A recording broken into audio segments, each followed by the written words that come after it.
Magandang araw po sa inyong lahat. Narito na po ang pinakabagong ulat panahon para sa ating bansa ngayong Martes, ika-1 ng Abril taong 2025.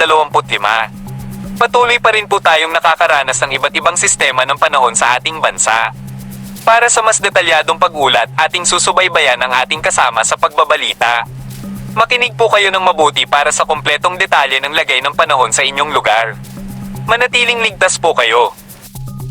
Para sa magiging lagay na ating panahon, patuloy pong maaliwalas na panahon ay inaasahan natin dito sa Metro Manila, pati na rin sa ibang bahagi pa ng Luzon. At kung may mga pag-ulan man po tayong maranasan, panandalian lamang sa hapon at sa gabi, dala pa rin po ito ng easterlies. Temperatura po natin dito sa Metro Manila ay mula 25 to 33 degrees Celsius. Sa mga pupunta ng Tagaytay, 23 to 31 degrees.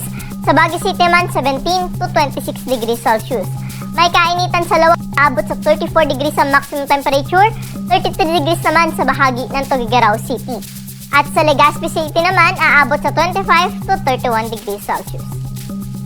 Dumako naman po tayo sa Puerto Princesa at sa Calayan Islands na kung saan nasa around 26 to 32 degrees ang agwat ng temperatura. Sa mga kababayan naman po natin sa Visayas at Mindanao, partikular na dito po sa may bahagi ng Basilan, Sulu, Tawi-Tawi, pati na rin sa Sultan Kudarat at Sarangani ay inaasahan pa rin po natin ang maghapong maulap na kalangitan na may kalat-kalat na pag-ulan, mga pagkidlat at pagkulog. Ito ay dulot pa rin ng Intertropical Convergence Zone.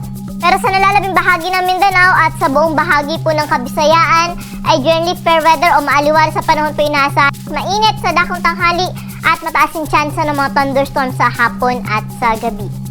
Temperatura po natin sa bahagi ng Iloilo pati na rin sa Metro Cebu ay nasa around 25 to 32 degrees Celsius. Sa Tacloban naman 25 to 31 degrees Celsius. Sa may Zamboanga at Metro Davao aabot sa 33 degrees ang maximum temperature at 24 to 32 degrees naman sa may bahagi ng Cagayan de Oro. Sa mga kababayan naman po natin na maglalayag, wala tayong gale warning na nakataas sa anumang baybayin ng ating karagatan. Ngunit pinag-iingat pa rin po natin yung ating mga kababayan na maglalayag sa may baybayin ng Northern Luzon area dahil posible pa rin po dyan yung moderate to rough na sea condition. Pero sa nalalabing baybayin po ng ating karagatan ay magiging banayad hanggang sa tamtaman lamang ang mga pag-alon.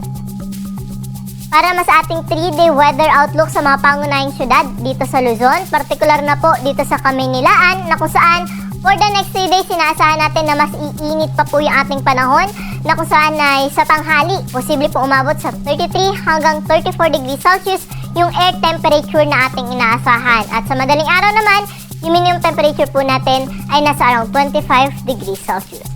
Sa Baguio City, fair weather condition din po inaasahan natin for the next 3 days maliban sa mga thunderstorms sa hapon at sa gabi.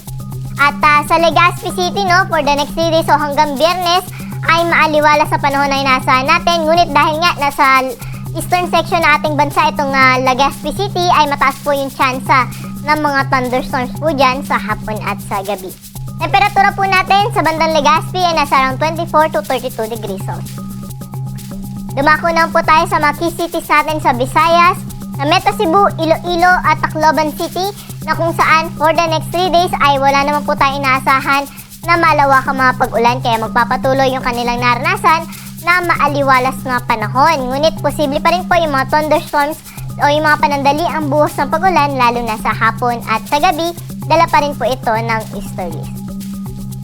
Yan din sa Metro Davao, Cagayan de Oro at Zamboanga City na kung saan wala rin po tayo nasa weather system na magdudulog po dyan ng malawakang mga pag-ulan hanggang Biyernes. Kaya po ating paghandaan lamang yung init ng panahon sa tanghali at sa hapon at sa gabi naman yung mga dagli ang pag-ulan. Kaya magdalhin pa rin po tayo ng payong kung sakaling tayo ay lalabas ng ating mga tahanan.